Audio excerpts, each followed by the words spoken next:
Tere tulemast kuulama Täitsa Pekkis milline mees podcasti. Minu nimi on Kaido Kubri ja täna on meil saates külaliseks selline huvitav mees nagu Balbo Vernik, nimi, mida väga palju kindlasti ei ole kuulnud. Aga tegemist on väga ägeda mehega, kes on siis loonud sellise MTÜ nagu MTÜ Koos on, mis siis tegeleb selliste õppeprogrammide õppekursuste läbiviimisega nagu KLAP, mis on klassisidususe arenguprogrammid, kus põhimõtteliselt Balbo koos siis 20 muu mehe abiga viivad iga aasta koolilapsi nii algklassides 5.–6. klass kui ka teismelisi viivad nad metsa 3 päevaks ja sellel hetkel ja toovad sealt pärast siis ka tagasi ja annavad sealt siis tagasisidet nii koolidele kui lapsevanematele. Et kogu see programm algas pihta 7 aastat tagasi, kui tehti 4 matka.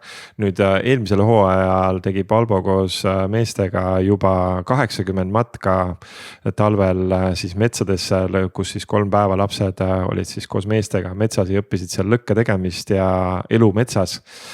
Ja Balbo tuli täna meie saatesse, et rääkida sellest pikemalt, et mis see KLAP-i programm siis täpsemalt on, mis on selle võlud ja valud, et mida tema on nagu selle käigus õppinud nii laste kohta kui ka laste vanemate kohta, sest et just, et kuidas siis lapsevanemad saavad hakkama sellega, et lapsed niimoodi siis metsa lähevad võõraste meestega nii-öelda. Ja et kui selles saates siin midagi kõnetab, siis nagu ikka jaga oma sotsiaalmeedias ja tag'i juurde Täitsa Pekkis saade ja tag'i juurde mind ja siis anna teada, mis siit seal kõnetas ja too mingeid mõtteid välja ka.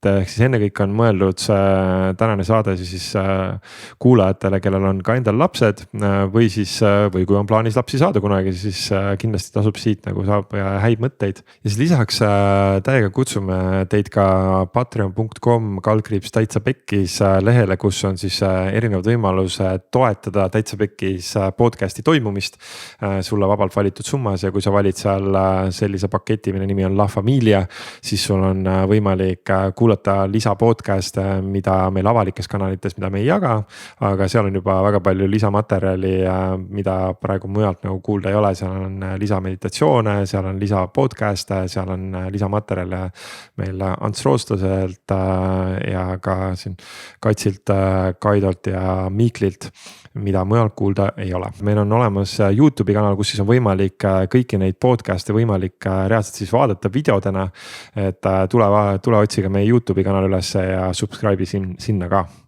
Head kuulamist. Tere, Balbo. Tere. Hea meel sinuga siin kohtuda. Et sa oled mul praegu esimene selline külaline, keda ma varasemalt üldse ei teadnud, et teised külalised on nagu varasemalt ma tuttavad olnud, et sinuga on siis selline nali, et kõik teised teavad, aga mina veel ei tea. Kõik teised vast ei tea. Kõik teised, ütleme, lihtsalt sa sattusid nii-öelda minu huviorbiiti läbi selle, et peale esimest saadet üks siis keegi, kes sind teab, pidas vajalikuks mulle sinust kirjutada. Ja kusjuures selliseid soovitusi, kuigi me ütlesime, et me viskasime välja, et kuulge, et soovitage meile ägedaid mehi. Siis tegelikult ega neid soovitusi väga palju ei tulnud, aga mõned tulid. Ja siis üks mees kirjutas otse mulle ja siis kirjutas, et kuule, et tead, ma tahan suga rääkida, et on üks mees, kellega ma arvan, kes ma arvan, et ta peaks tulema su saatesse. Ja siis mul sel hetkel parasjagu oli nagu kõiki muid asju toimus ka, siis mõtlesin, et hea küll, aga räägi mulle paar sõna temast. Siis ütles, et ei, et me peaksime ikka rääkima.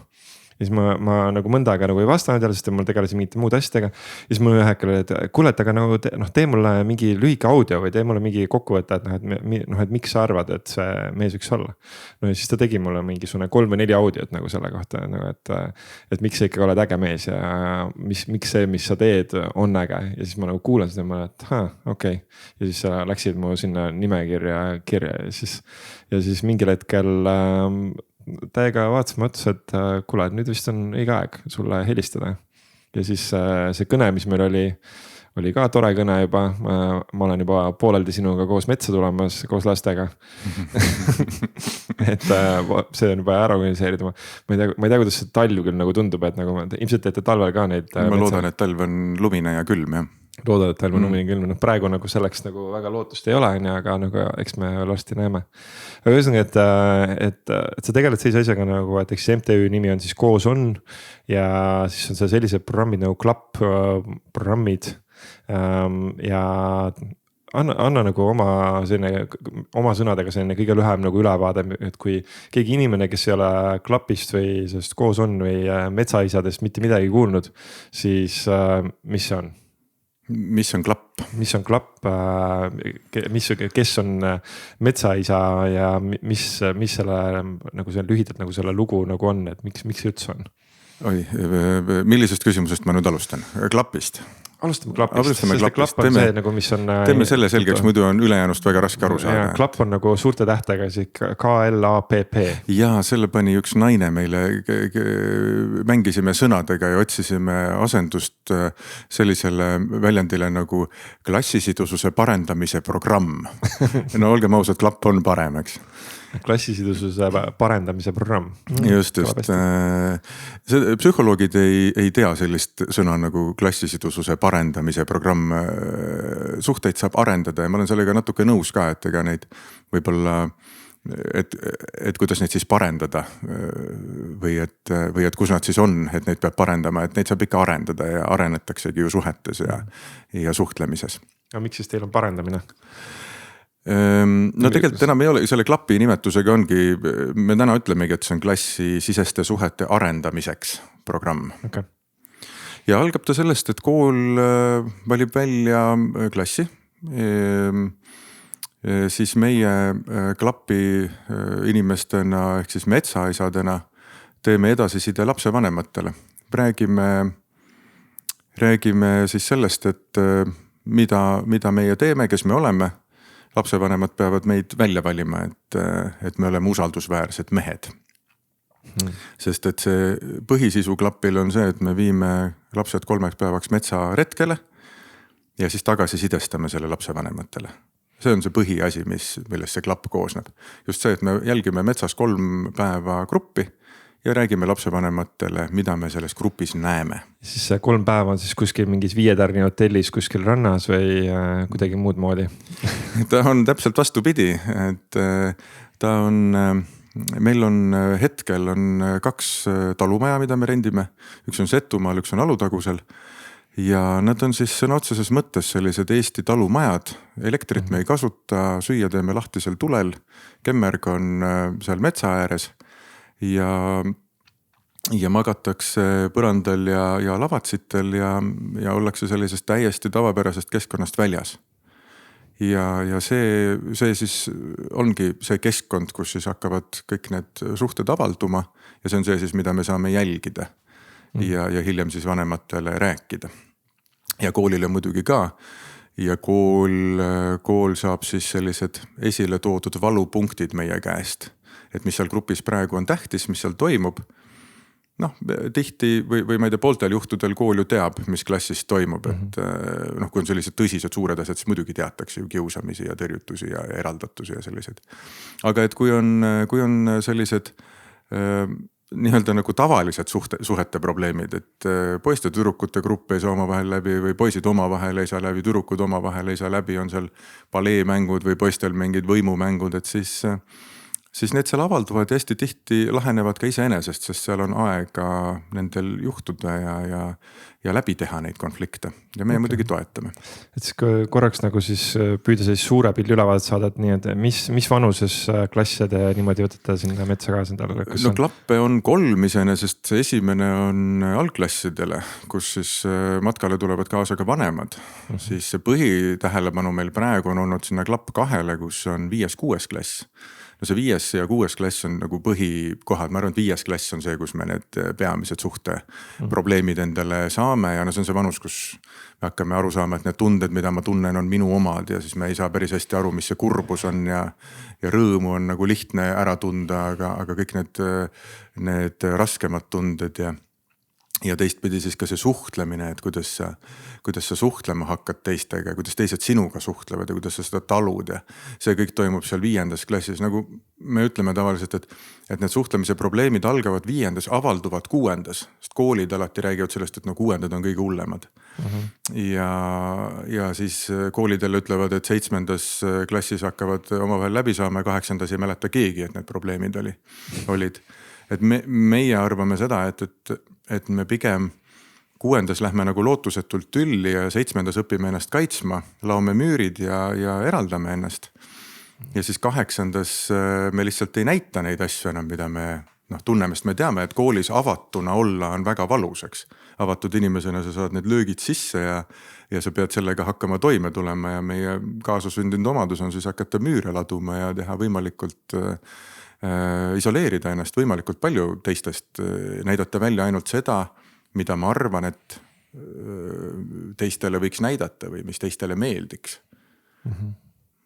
Läks keeruliseks vist kohe alguses. Ei, see on väga hea, et ehk siis ongi, et tegelikult ongi see, et ehk siis erinevatel tasemetel on oma väljakutset on, et ehk siis just ongi, kus sa saad sellele, üks asi ongi siis see, et kas sa tegeled juba tagajärgedega või sa tegeled veel sümptomitega on, või selle tekkimise, nii-jälle saad sellest tekkimise hetkel sellele kuidagi moodi sinna selle sõrme taha, et ehk siis klapp 1, klapp 2 ja siis klapp 3. Klapp 3 on siis rohkem liikumist, et kui see klapp 2 on rohkem selline lõkke ääres istumine ja väiksemad metsaretked ja see töötab, sest seal ongi vaja lihtsalt aega inimestel koos olla ja lasta neil endal teha enda mänge.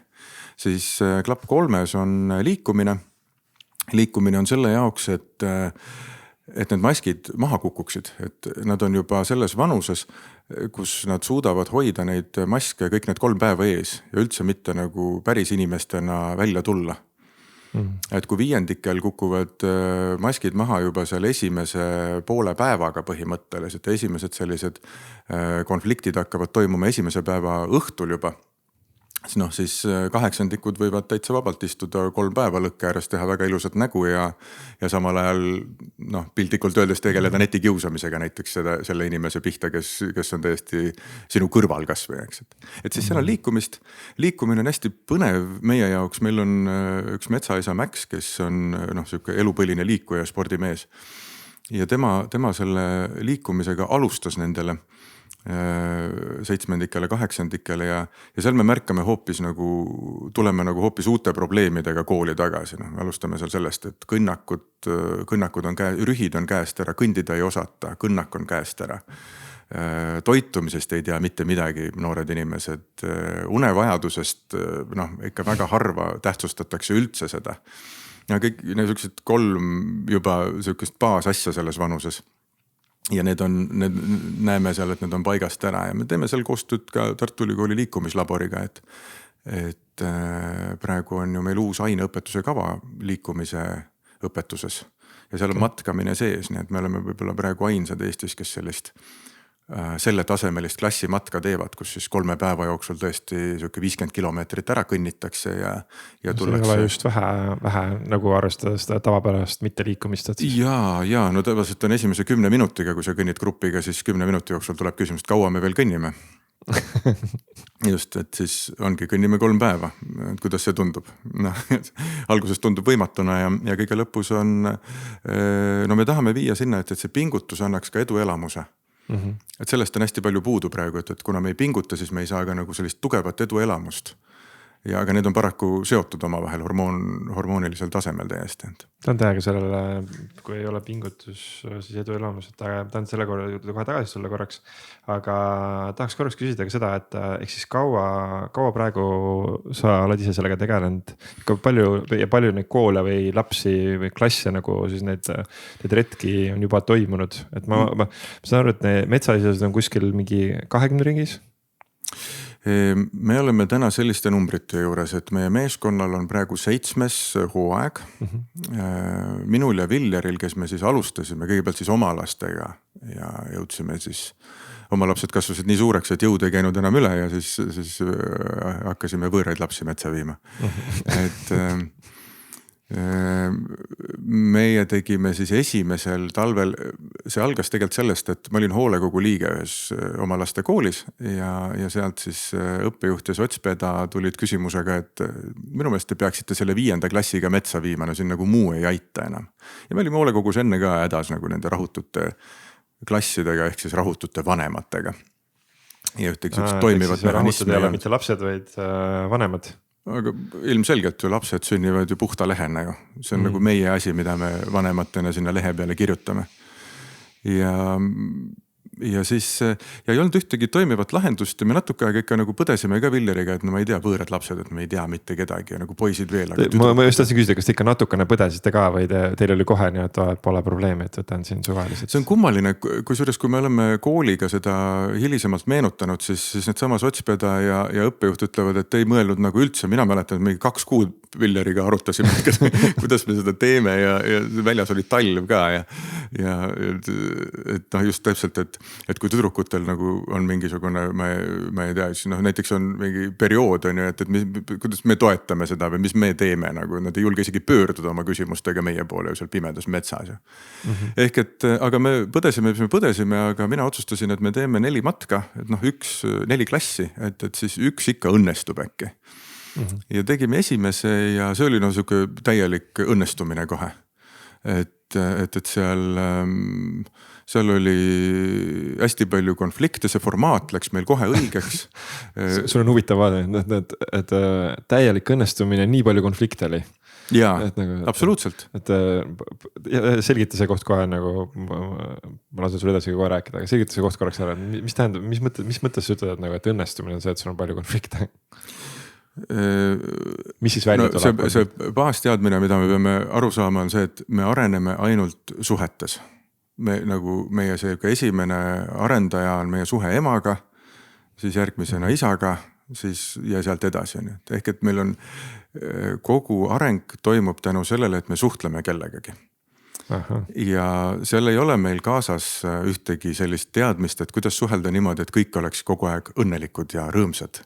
Sellist mingit esoteerilist hõllandust ei ole meile nagu antud, et me läheksime sellises zen-voos. Ja ilmselt sellepärast ei olegi antud, et me peamegi minema tülli. Ja võtta selle konflikti sees on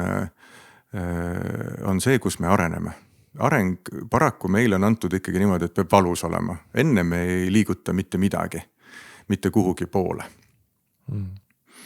Ja nüüd sinna klassitasandile, et huvitav on see, kui klassis on konfliktid. Kui sa vaatad seda, kui palju on meie kooli lapsel aega koolis omavahel oma klassikaaslastega suhelda 1 päeva jooksul. See on võib-olla mõnikümmend minutit kokku. Sest et enamus ajast oled kuskil tunnis ja vastab midagi ja nagu valmistad ette või söögipaus. Ei no üleüldse need vahetunnid ka, et need on killustatud ainetundide vahel. Mõnel vahetunnil sa pead jõudma sööma, mõnel sa pead nagu järgmise tunni mingi töövihiku ära täitma veel kiiruga. Et sellist suhtlemise aega ei ole. Aga me oleme pannud lapsed ühte klassi. Ja klass oma olemuselt on vägivaldne kooslus, ega me ei ole valinud oma klassikaaslasi. Meil on sattunud ühine elupiirkond, sünniaasta ja that's it. Enamasti paneb ju robot veel ühte klassi ka, mingisugune, mis iganes selle programmi nimi on, erinevates linnades on ta erinev. Ja sa satud sinna klassi täiesti erinevate inimestega.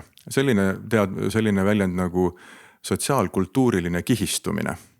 Ehk et klassi me paneme kokku väga erineva sotsiaalkihistumusega inimesed. Ja nüüd grupi käitumises me teame seda, et seal on 4 faasi. Neid on erinevatel autoritel on neid rohkem, aga me oleme lihtsad mehed, me jätame 4 meelde. Kõigepealt on selline armumise faas, kus on kui äge, et me saime kokku. Siis on konflikti faas. Et te kõik olete ikkagi natuke nõmedad ka. Ja te ei meeldi mulle. Siis on kohanemise faas peale konflikti ja siis on koostöö faas. Okay. Ja sellest tuleb aru saada, et ilma konfliktita me ei lähe koostööle.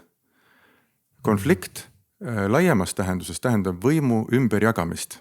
Ja klassis ongi võim nagu valesti jagatud. sest et sa võid, nagu me siin enne rääkisime, et me kasvatame need müürid ette, me laome maskid ette endale, sest me kaitseme ennast. Ja üks kaitse on ju rünnak, mida me väga hästi teame. Enamasti ju kiusamised algavad pigem enese kaitsmisest, eks. Üks on valu elamine, aga teine on nagu enese kaitsmine, et mind ei kiusataks, sest mul on nii valus.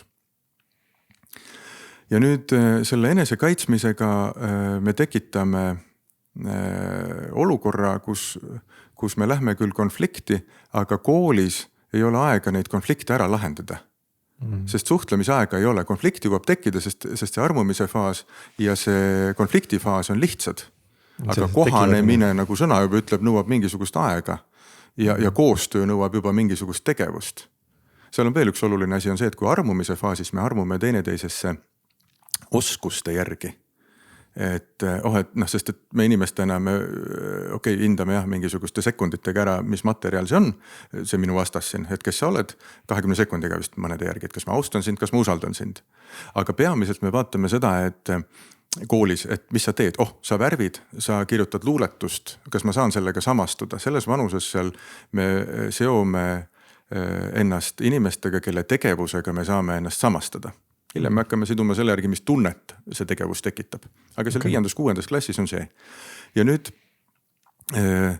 kui ma olen aru saanud sellest, et te teete neid asju, siis ma seon ennast tegevuste järgi. Nüüd konfliktifaas tekib hoopis selle pinnalt, et meil on erinevad väärtushinnangud. Sa joonistad küll siia paberile, aga sa näiteks närid matsutades nätsu samal ajal. Ja see hakkab närvidele käima. Ja see on juba väärtuspõhine konflikt. Ja selle jaoks ei ole aega, et sellele otsa vaadata selle konfliktile. Ei ole isegi nagu teadmist, et üleüldse seda ei ole ka nagu klassijuhatajal ei ole aega. Tihti ma märkan ka, et ega nad väga ei ole käinud vist seal õpetajate koolis nagu nendes tundides, kus grupi käitumisest räägitakse. Ja tegelikult võib-olla on ka see, et see psühholoogia Eestis üldse on Tartu Ülikooli põhjal hästi palju ongi olnud indiviidipõhine psühholoogia. Aga mitte nii väga siis grupi. Mitte nii väga grupi oma, see sotsiaalne psühholoogia on praegu väga popiks muutunud, sest me oleme aru saanud, et me oleme ülisotsiaalsed ja meie see sotsiaalsus on hästi lihtsaks tehtud tänu siis nutiseadmetele. Nii et nüüd, kui meil on metsamatk ja seal avalduvad konfliktid, siis see on juba kõige parem tulemus. Seda on loomulikult vanematel ülikeeruline selgitada.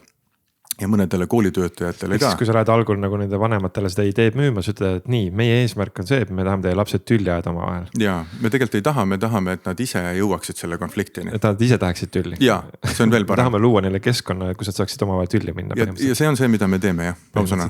Aga me teeme seda tõesti puhtast armastusest ja hoolivusest, et mitte sellest, et eesmärgiga luua koostööd. Täpselt, et jõuda sinna ülejärgmisesse faasi. See on päris hea järjekord, mida kokku panna, et me loome armastusest ja hoolivusest keskkonna, kus te saaksite tülli minna selleks, et me saaksime luua teie vahele paremat koostööd. Jaa, aitäh selle sõnastamise eest, et võib-olla me kunagi, kui me ei enam nii hirmsasti ei kahelda, siis me võime selle isegi sloganiks võib-olla teha endale. Ja, elagu tingimused, kus konfliktid saavad avalduda. Aga seda räägivad psühholoogid, psühhoanalüütikud ka täiskasvanud inimeste kohta, et kui me loome endale sellise suhte, kus me ei tea, istumegi kõrvuti nagu me siin üle laua ja joome kohvi hommikuti ja räägime logistikast, et ega see suhe meid ei arenda kuhugi. Meil on mõlemal nagu all mingisugused teemad, mida me ei taha välja tõsta, sellepärast, et me kardame tülli minna. Ja kardame me tülli minna ju sellepärast, et me ei tule toime teise poole ärevusega. Ja seal tuleb juba terve rida igast hirme, et hirm üksi jääda, hirm maha jäetud saada, hirm teisest inimesest ise üle sõita, nagu kõik see kombo. Täpselt, just name it on ju, kõik tulevad välja. Nii et parimad suhted on ikkagi, ma ei tea, kas psühholoogid sellele alla kirjutavad, aga ma arvan, et parimad suhted on ikkagi sellised, kus meil käib konflikte. Just selliseid, millest me saame õppida ka. Näiteks minul ja Viljaril, kes me oleme siis täna siia 7. hooaega jõudnud. Meie saime kuskil seal alguses aru, et me oleme nii palju sarnased, et meil on võimalik seda asja koos teha. Ja me oleme nii palju erinevad, et meil üldse on mõtet seda asja koos teha. ega me ei ole ka nagu käsikäes käinud, meil on ikka olnud. Olete ka rõgistanud ikka? Ikka jah, küsimusi teineteisele, et kuule, ma ei tea, minu meelest sa oled loll ikkagi. ja nüüd on oluline see, et see suhe on nii palju turvaline, et me saame need konfliktid läbi teha. Niimoodi, et me areneme läbi selle. Ja see on, et kuna me omavahel suudame seda teha, siis me oleme selle võtnud ka sealt edasi siis nii klapi formaati, kui siis nagu eraldi seltskond on need metsaasjad, mis sa ütlesid, see on veel eriti äge kamp mehi. Kuhu me jäime jutuga? Sellega, et me tegime selle esimese matka. Esimese matka, tegite plaan oli teha 4, on ju? Jaa. Esimese matkaga oli kõige parem. Konfliktid toimusid, väljas oli selline novembri esimene siuke -10. Me käisime Meenikonna rabas, Päikseloojangu majas, on siuke palkmaja, elektrit ei ole, vesi on tünniga kaasas, süüa teeme lõkke peal, no kõik see, mis meil nagu praegugi on. Ruum on väike. Kuidas nagu lapsed seal, kes meil on need tänapäevased nagu nutimaailma lapsed, kuidas nad nagu sõnades mõttes selle esimese 10 minutiga maha ei sure seal selle kõige keskel? Võtta, see on ka nüüd. Ja minema ei jookse. Ja kuula nüüd ennast, on ju, mis hirmu pealt sa selle küsimuse esitad, on ju. Ja seda on vanematel, see hirm on kogu aeg.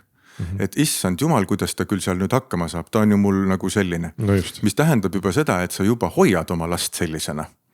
Ja seda me näeme hästi tihti, et me tahame, et meie laps kogeks ainult häid kogemusi. Ja siis, kui sa lähed, räägid Tartu Ülikooli karjäärinõustajaga, kes on psühholoog ja ütleb, et ma siin karjääriga väga ei saagi tegeleda, ma tegelen sellega, et tudengid tuleks toime ebaõnnestumistega. Noh, siis me oleme ikka, meie täiskasvanutena oleme loonud põlvkonna inimesi. Meeletud kõrged ootused. Põlvkonna inimesi, kes ei ole võimelised toime tulema ebaeduga. Mis siis selle taga on, et see toime tuleb ebaeduga, kas see on siis nagu toimetulek läbi kukkumistega või siis need ootused on lihtsalt nii kõrged, et nendel on mõlemad, nagu me paneme vanematena ootused sinna peale ja loome teistpidi hästi sellise vatise keskkonna, kus noh, nagu keegi natukenegi istuli hakkab kukkuma, siis juba on padi alla pandud, et see jumala pärast haiget ei saaks. Okay. Ja noh, ja see on nagu antropoloogiliselt on sellist paratamatust, kui sa vaatad, mis meie selja taga on vanemad, et minu isa on kasvatatud üles ja ema samamoodi ju inimeste poolt, kes tegid läbi teise maailmasõja. Noh, nende siuke baas nagu vajaduse rahuldamine, et ellu jääda üleüldse. Ja no sõda sõjaks, see oli nagu konkreetne nähtus, aga siis õudus, igasugune hirm ühiskonnas, et saada küüditatud, mitte saada küüditatud, saada märgistatud, mitte saada märgistatud, kogu see hirm, eks ole. Et noh, ikkagi baseerub sinna, et nagu katsume kuidagi ellu jääda, katsume kuidagi mööda saada.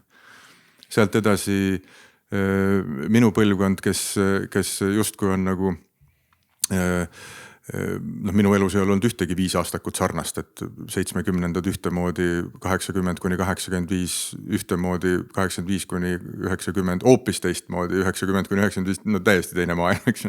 Ja nii edasi, et meile on antud kuidagi siis see, et meid kasvatavad nagu inimesed, kes kannavad väärtust, et ellu tuleb jääda ja abielu peab olema siin surmani armastades heas ja halvas, noh pigem ikka halvas, sest ellu jäämine on nagu halva vältimine pigem, mitte hea nagu ellu toomine. Ja siis noh paratamatult, siis sa oledki sealmaal, kus sa tahaks enda lastel, noh see pendel käib nagu teise otsa. Nüüd me tahame nagu ellujäämine pole teema, hea söök pole, kuigi vist veel on teema, me vist jõuluajal ikkagi, me tähistame vist oma neid tähtpäevi ikkagi veel söömisega, eks ole, mis on ilmselt antropoloogiliselt võiks öelda, et see on jäänud nagu sellest, et head süüa me teeme siis, kui meil on tähtpäev, mitte iga päev. Et noh, käibki pendel teise otsa ja see on paratamatu, ega ta. Muidugi võime arutleda sellele, mis asi on hea söök on ju, et. No ülesöömine on kõige tähtsam. No see ei ole tingumata hea söök, aga ma saan aru, mis sa mõtled. See toidu selline nautimine siis traditsioonilises mõttes. Okay. Hea küll.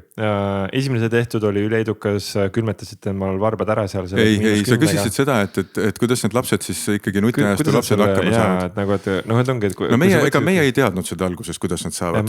Me läksime vaatasime. Kõige esimesega, kuidas see kõige esimese pundiga nagu oli, et just, et teil endal pidi ka ju olema ometi mingis mõttes nagu veidi mingis mõttes nagu teadmatust, et ma saan aru, et kui ei ole varem teinud, on ju. Me ise oleme matkajad, selles mõttes, et meil on suured seljakotid ja me oleme käinud looduses küll ja veel. Mina tavaliselt matkasingi üksinda enne seda. Ja see matkamine tuligi või see metsas käimine tuligi minu juurde mingis eluetapis, kus sõna otseses mõttes lihtsalt oli vaja metsa minna. Ei tea, ei oska täpsemalt seletada seda. Ma olen selline loodusinimene olnud algusest peale, aga siis kui sul on 90-ndad ja on edukus ja äri ja kõik see on hästi tähtis ja selline ja siis sa teed lapsed ja siis on sul see naine ja siis sa oledki nagu hoopis teises keskkonnas ja ilmselt ma unustasin siis ise ennast ära sealt tagant. Ja see ikkagi murdis ennast välja sinna. Ja metsas käimine oli meie jaoks okei.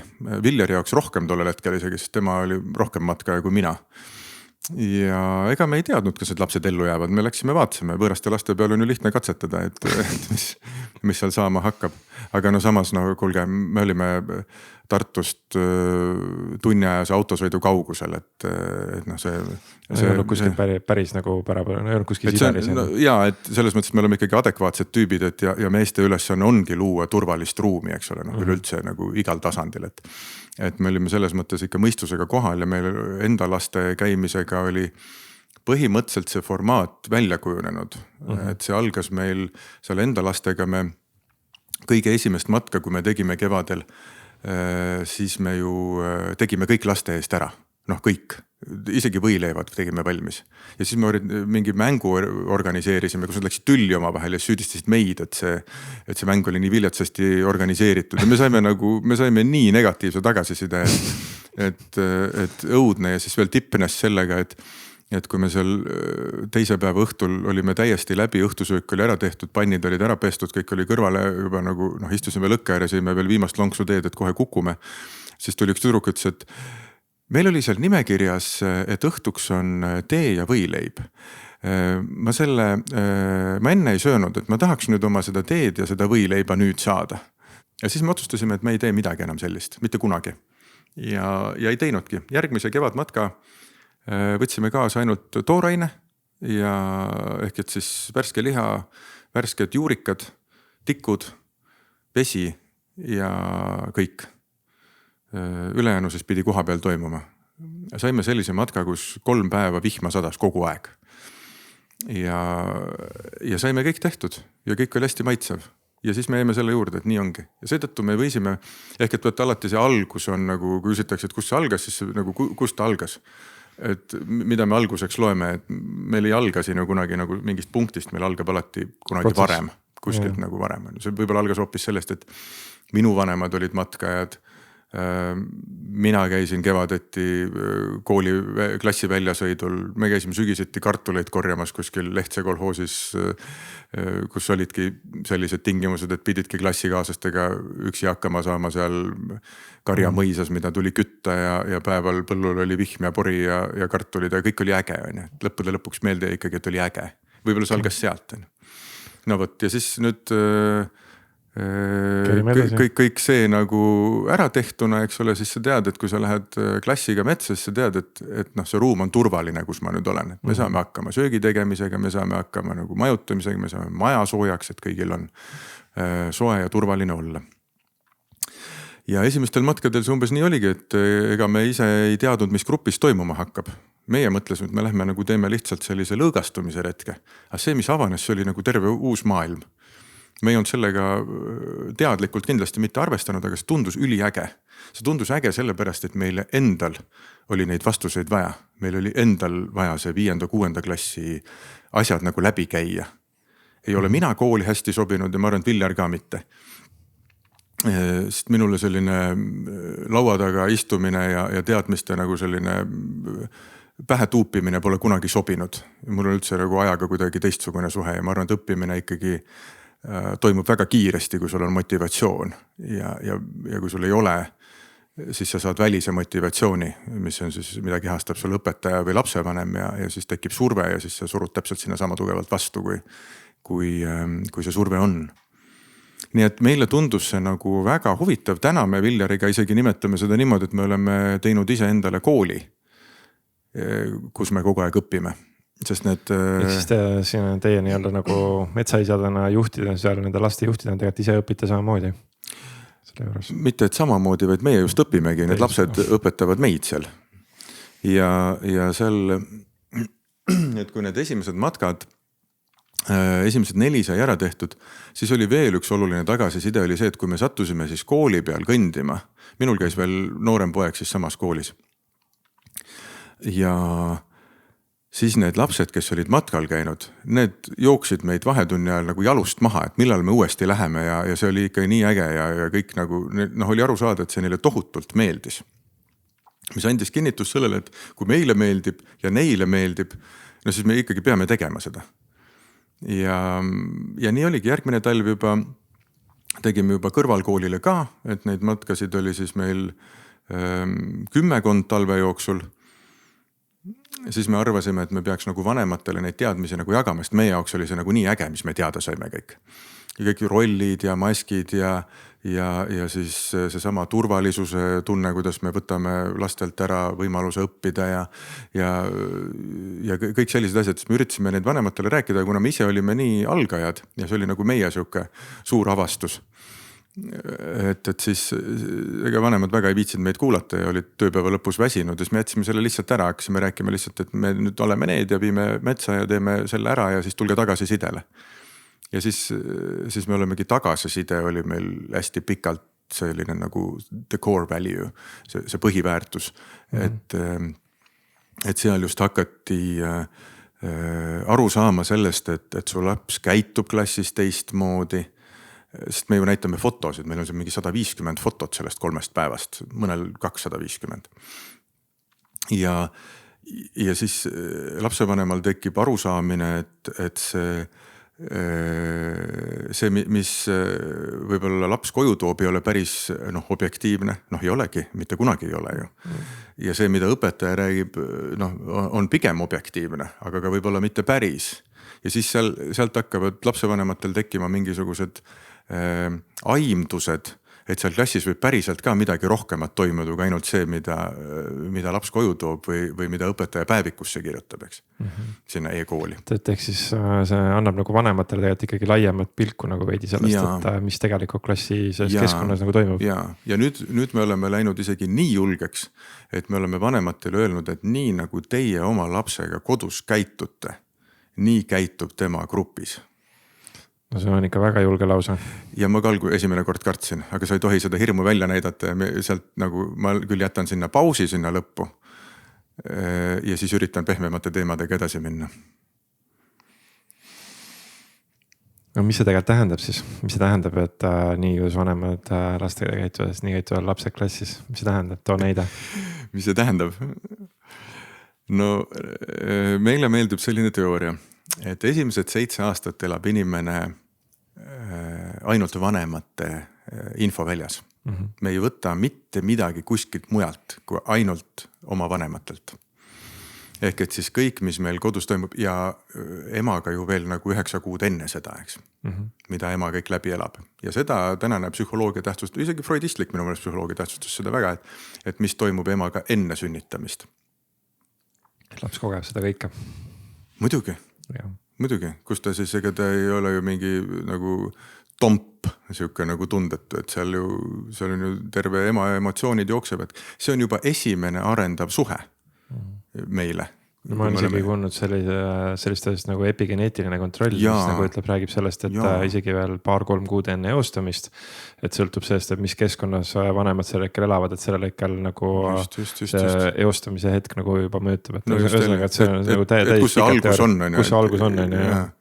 No nii, esimesed 7 aastat ainult vanemate infoväli. Nüüd need väärtused ja hoiakud, mida me oleme esimese 7 aasta jooksul saanud, neid me hakkame järgmise 7 aasta jooksul kodus proovima. Ja siis järgmise 7 aasta jooksul hakkame neid kodust välja proovima. kes siis 777 nagu see. Ja no seal on üks autor, kelle nime ei mäleta, aga tema ongi inimese elu jaganud 7 aastakuteks. Ja seal on nagu igas 7 aastakus on oma asi.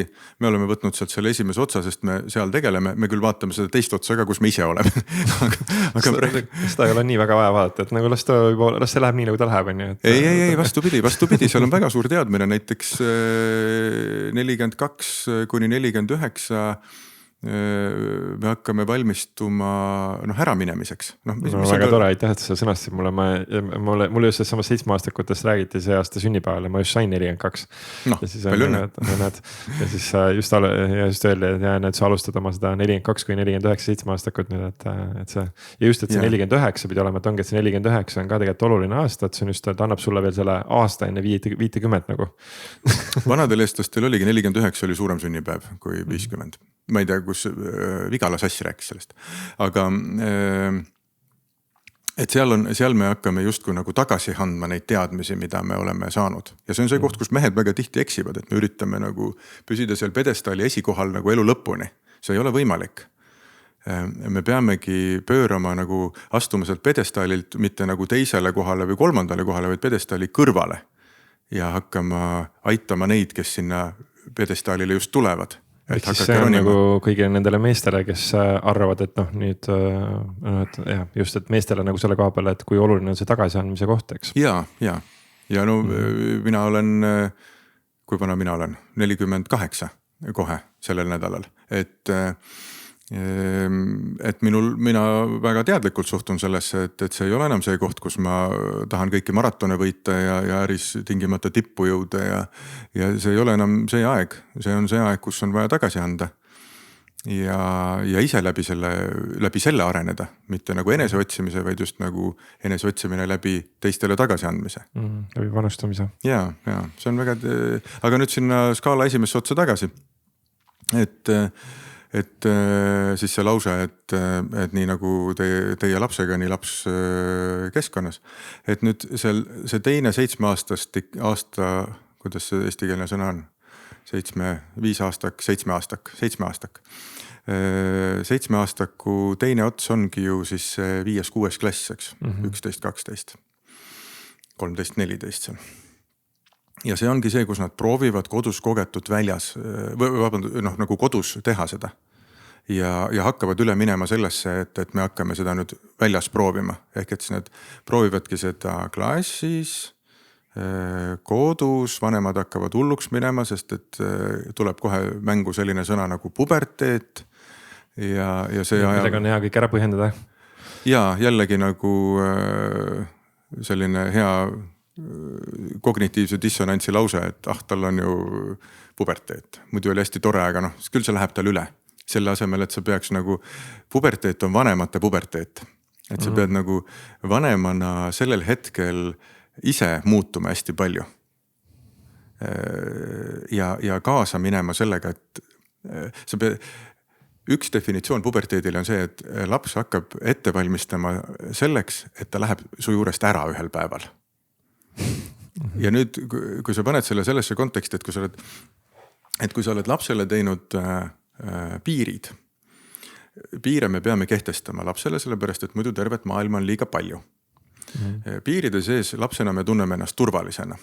Muidu kui sul on nagu terve maailm käes, siis sul tekib tunne, et sinust ei hoolita üldse. See on täiesti ükskõik, sa pead ise hakkama saama nagu kõigega. Nüüd piirid on olulised.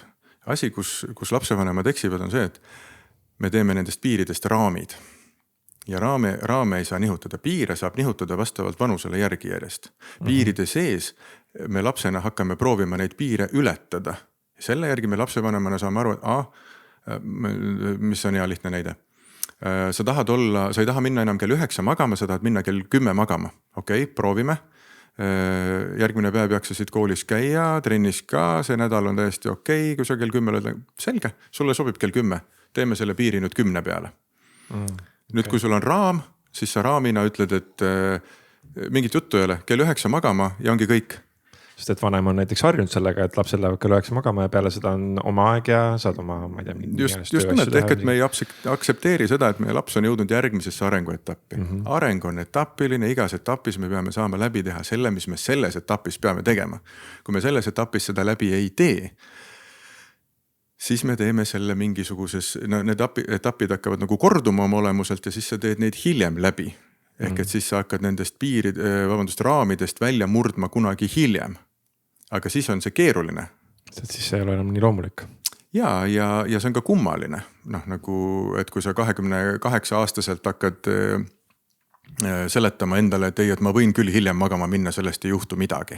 Siis see on, me nimetame ikkagi neid nagu lapsikuteks või et nad ei ole nagu sealmaal. Aga see oli hästi nagu siuke lihtsustatud näide, aga põhimõtteliselt, kui me lapsevanemana neid raame ehitame ja jätamegi nad paika, siis on ilmselge, et selles vanuses, kus me lapsena tahame proovida, mis tunne see on, kui ma olen kodus saanud mingi kogemuse, mis tunne see on, kui ma ise loon selliseid tundeid välja poole. Ja sa pead minema sealt raamist välja ja kui sa ei saa, siis sa lihtsalt lähed närvi ja siis sa ütledki lapsevanemale, kes sinu jaoks on selle raami kehastus, ütled, et käi ka sinna kohta. Ja nüüd on küsimus, mida lapsevanem teeb selle peale, et kui küps sa ise oled selles vanuses. Enamasti me ei ole väga küpsed. Või siis vastupidi, me oleme liiga küpsed, kus me ei taha enam muutuda, mis on tänase päeva probleem, et me saame lapsi nagu selles mõttes hilja, et me ise oleme nii välja kujunenud juba, et me ei ole nõus enam midagi muutma. Me tahame hoida rutiini ja kõik asjad peavad jääma nagu samaks. Ja sealt tuleb see lause, et kallis laps olid nagu, sa meeldisid mulle varem ikka nii palju rohkem. Kuradi lause see sihuke on, et kui sihuke hästi tappev.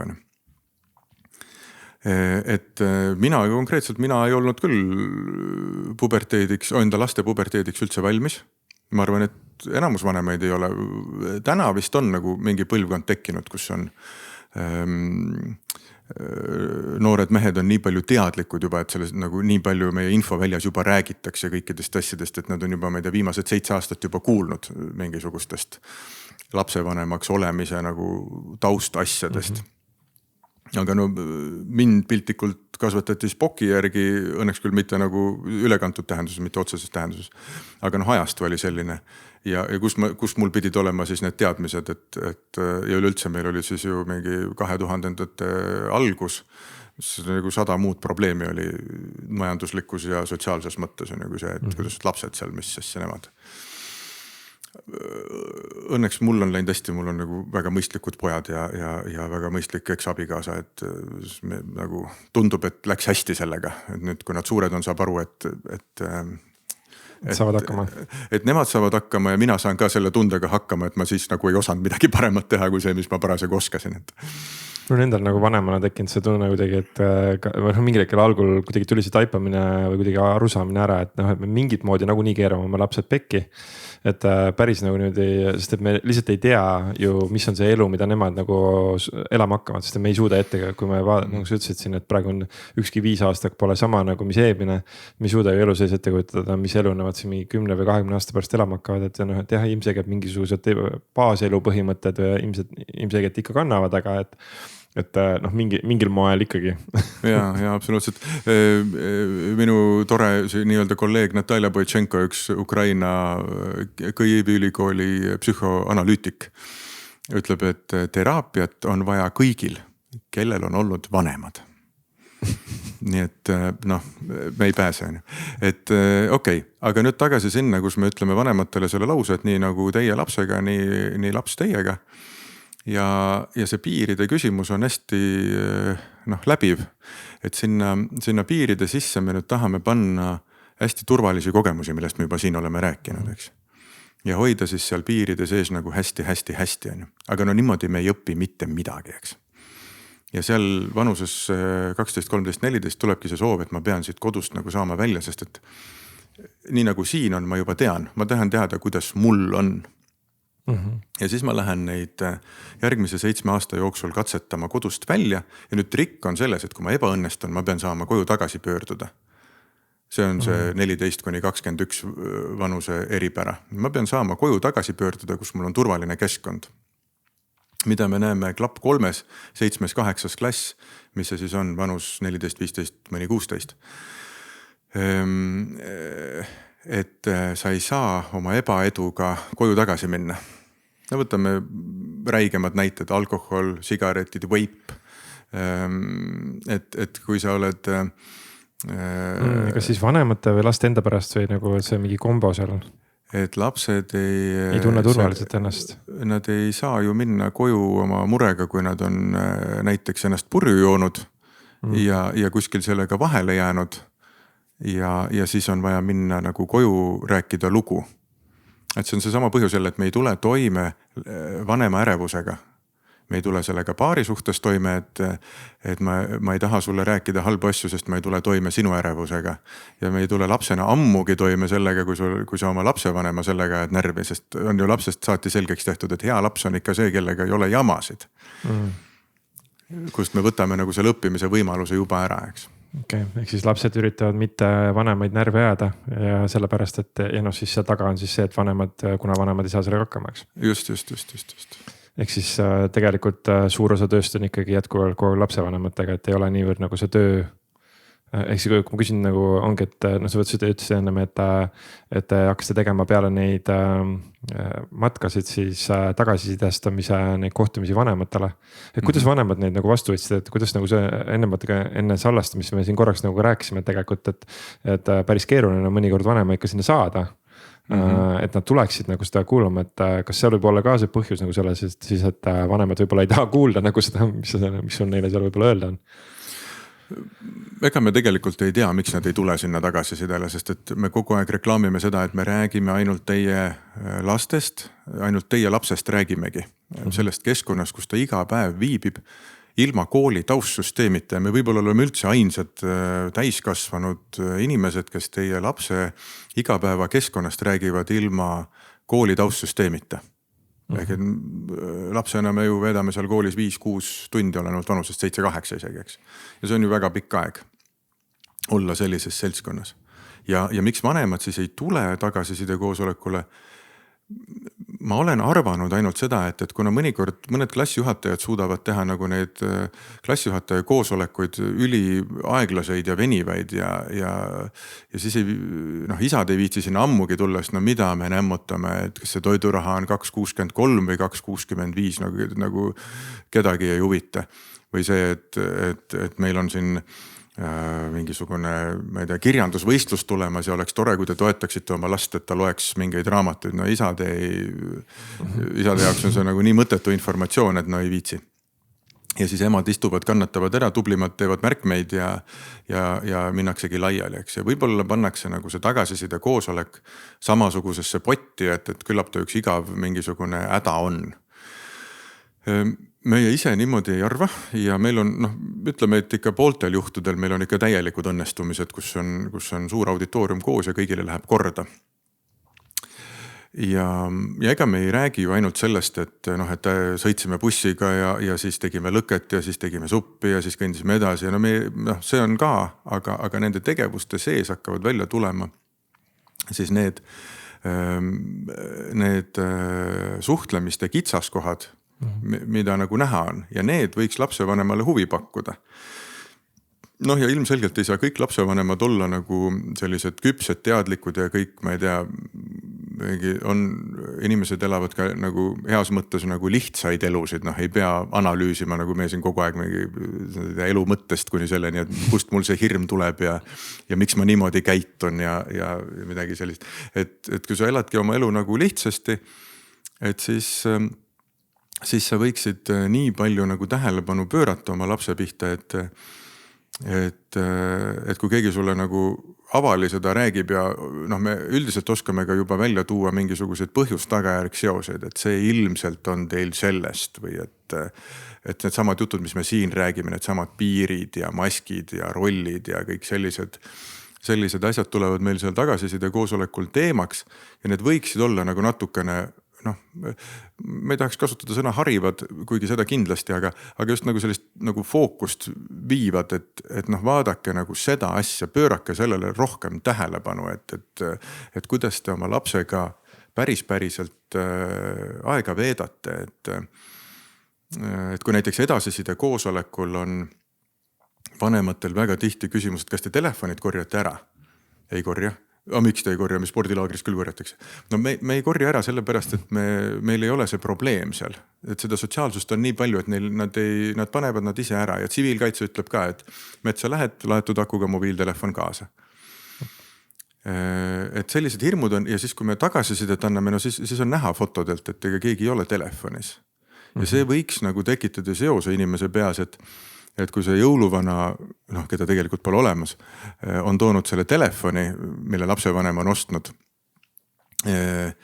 Ja siis vanem nagu tahab seda nagu, et kuulge, minge võtke talt see telefon ära, ma tahan, et ta õpiks lõket tegema ja loodusega suhestuma selle 3 päeva jooksul. Siis me seda vastutust ei võta, eks me ei hakka ümber kasvatama kedagi. Aga täiskasvanud inimese peas see võiks tekitada seose, et nad mitte ei ole telefonis sellepärast, et telefon on nii palju meeldib, vaid see ülejäänu on nii vähe atraktiivne. Ja et küsimus ei ole, kuidas sa lapse saad telefonist välja, vaid mis on see alternatiiv, mis sa pakud talle. Ja kui see alternatiiv ongi see, et lähme nüüd, tule minuga kõnnime mööda loodusrada natukene, siis seda on vähe. See ei ole asi, mis käivitaks. Aga noh... Lähme teeme metsas lõket. Jaa, või et võtta oma sõbrad kaasa, kes sul on, et lähme teeme, tulge näidake, mis te klapil õppisite näiteks, et no mitte, et me õpetaks midagi, et te ju lõket oskate pärast seda teha, et tulge, tehke, näidake mulle, kuidas te teete seda, ma ju ei tea näiteks. Et me näiteks praegu just ise eile käisin üks mu sõber on, kellel on siis teismeline poeg, mingi 18-aastane poeg, kes ta põhimõtteliselt ta on kokku pannud sellise raamatuklubi, kus ta siis nii-öelda nad võtsid ühe raamatu ja siis selle sama poja sõbrad, ehk siis neil on seal mingi 3 paari, poisstüdruk ja siis mingi paar poissi vist veel, et mingisugune selline 10 noort. Ja siis lihtsalt selle ema juhendamisel siis õpivad raamatut ja siis ja sellest võtavad ühe peatüki korraga. Et seal konkreetselt praegu nendel on selline raamat nagu see Roland Tocco 12 asja, mida sulle koolis ei õpetatud. Ja võtavad lihtsalt ühe peatüki kaupa ja lihtsalt 2 tundi istuvad koos ja räägivad sellest teemast. Ja see eile oli just suhete teema, siis ma olin ka seal kaasa rääkimas ja just see, et nagu et sellel hetkel, kui tegelikult anda neile see ruum, siis tegelikult noored väga palju küsivad ja sellel hetkel neil ei ole seda tehnika poolt, neil on vajadust, tegelikult neid küsimusi ja neid arutelu kohti, neid on tegelikult nii palju. Muidugi on. Meil on ikka enamus küsimusi on lastele vastamata. Sest me ei ole lasknud sellel küsimusel üldse üles nagu tekkida. Me ei ole nagu seda ruumi ei ole nagu üldse nagu tekkinud, et ma ütlesin neile ka neile, et ütlesin, et nii äge, et nad teevad seda, et just, et neil üldse on see ruum. Noh, mina teen ka selle perspektiivi juurde, kuna ma ise töötan väga palju täiskasvanutega, ma tean ka seda, et isegi täiskasvanutel pole sellist ruumi, kus nad saaksid jagada ennast nagu nii nagu tahavad. Ja kuna täiskasvanud ei ole, siis ega ma arvan, et ka sellest tulenevad, et täiskasvanud ei oska ka lastel neid ruume nagu luua. Et ehk siis selles mõttes nagu on ülivägev, mis te nagu teete, et ongi, et te pakute lastele selle mingi sellise ruumi, mida tegelikult isegi võib-olla nende vanemad võib-olla isegi ei oskagi luua. Ja mitte, et võib-olla, vaid üldse ei oska, sest me oleme tihti ka välja pakkunud ju mõnedes klassides, kus on aru saada, et seal aitaks veel paar matka, kui teha. Noh, et näiteks poiste tüdrukute omavaheline suhtlemine, et meil matkal sai selgeks, mingid lingid hakkasid tekkima, mingid indiviidid rahunesid maha, hakkasid omavahel normaalselt suhtlema. Et nüüd, nad on ju nii dünaamilised, et nüüd selle jaoks, et nagu hoida seda, peaks veel tegema paar sellist väljasõitu, kus nad saaksid vabas vormis suhelda. Ja kui me vanematele selle välja pakume, et tehke seda, noh, eriti Eestis igal pool on lihtne, te ei pea mingit bussi tellima, istuge rongi, sõitke tund aega, te olete raudselt ühes rongipeatuses, kus on olemas mingisugune RMK rada algab ja puud on kuuris ja kui ei ole, siis võtke sületäis kaasa ja saate hakkama. Polegi tähtis, mida te teete seal, lihtsalt minge ja laske neil omavahel rääkida. Ja kui me seda välja pakume, siis ega ei ole nagu kätte merd vastas. Mitte midagi ei juhtu. mitte midagi. Aga nagu, anna siis oma teevad, selle 7 aasta jooksul nagu teil on siis kokku käinud, ma vaatasin mingi üle 1500 lapse vist midagi sellist ja palju neid matkasid on umbes siis olnud mingi 10 ma ei ole neid matkasid kõiki kokku lugenud, no eelmine hooaeg me tegime 80 ja praegu 80 matka. Ja praegu me oleme numbri juures, hetkel toimub meil 40 esimene matk. No mitte nagu 4 enam nagu hooaja. Ja me oleme hästi ruttu, selles mõttes ruttu kasvanud, et meie kasv hoogustus sellest, et meid võttis toetada fond Aitan lapsi. Ehk siis järgmine kord, kui sa viid ära pudeleid ja seal on see küsimus, et kas sa võtad selle raha endale välja ja saad selle eest endale mingi 2-3 euri soodsamalt endale midagi poest osta. Või siis sa annetad selle raha, siis see pudelite annetuse raha läheb selles samasse Aitan lapsi fondi. Ja nemad on meid toetanud, nende nagu toetusest algaski see, et hakkas Tartu linn meid tõsiselt võtma. Et noh, ma arvan, et sellised mehi, kes nagu lapsi metsa viivad, eks need Eesti peal on kindlasti veel ja ega ei peagi kohe tormama neid nagu omavalitsus toetama rahaliselt, et aga see muutis meie jaoks hästi palju, sest et siis me muutusime rahaliselt tõsiselt võetavaks. Tartu linn leidis, et jah, kui te nagu tõsiselt teete, siis me ilmselgelt toetame, noh nagu ikka, see on kõige raskem leida esimest toetajat, eks. Aga me ei teinud mingit väga suurt tööd, et üldse nagu rahalist toetust leida, see kuidagi on meie arenguga nagu kaasa tulnud sõna otseses mõttes. Ja siis muutus nagu kogu rahastamine lihtsaks. Minul oli algusest peale teadmine, et kui me selle klapi üldse tahame nagu elujõuliseks muuta, et siis me peame teda rahastama. Et noh, muidu me lihtsalt nagu hobi korras sa teed seda mingi ajani ja siis sa lihtsalt ei viitsi enam. Aga siis me oleme mingi suure asja ära teinud ja siis me lihtsalt viskame ta nagu kuurinurka ja noh, ei juhtunudki midagi. Et rahaliselt tuleb toetada ja nüüd praegu on Punane Rist tänu sõjale toetab Ukraina lapsi ja siis samamoodi siis toetab meie klapp Ukrainat, mida me teeme siis klassidele, kus on Ukraina lapsed sees. Nii et see on see teekond olnud. Alguses oli meid 2, meil arvati, et ega te ju te teete isikupõhiselt, et ega te ei saa kunagi nagu suuremaks minna kui sina ja Viljar. No mina arvasin, et ei saa olla niimoodi, et on ainult 2 meest, kes saavad seda teha. Et siis me otsisime ja kuidagi, ma ei tea, kas me just otsisime, aga tuligi kuidagi juurde Max, kes on matka- ja spordimees ja tõmbas selle liikumise suuna kohe nagu minema. Ja siis me saime aru, et on küll võimalik nagu ja me võtsime vabatahtlikke, nii et me tõmbasime, kui me alguses istusime esimesed 2,5 aastat Viljariga 2 seal lõkke ääres päevade ja ööde kaupa lahendasime neid konflikte, siis me tõmbasime Viljariga ennast lahku ja hakkasime vabatahtlikke võtma endale kõrvale. Ja see on viinud nii kaugele, et meid on siis selline 7 põhimeest, kes siis kannavad formaati ja on varustatud ja vastutavad siis kogu selle klapi läbiviimise eest, kogu programmi läbiviimise eest. Ja siis meid on kuskil 10-15 vabatahtlikku, kes siis igal matkal on 2 meest, kui on suuremad grupid.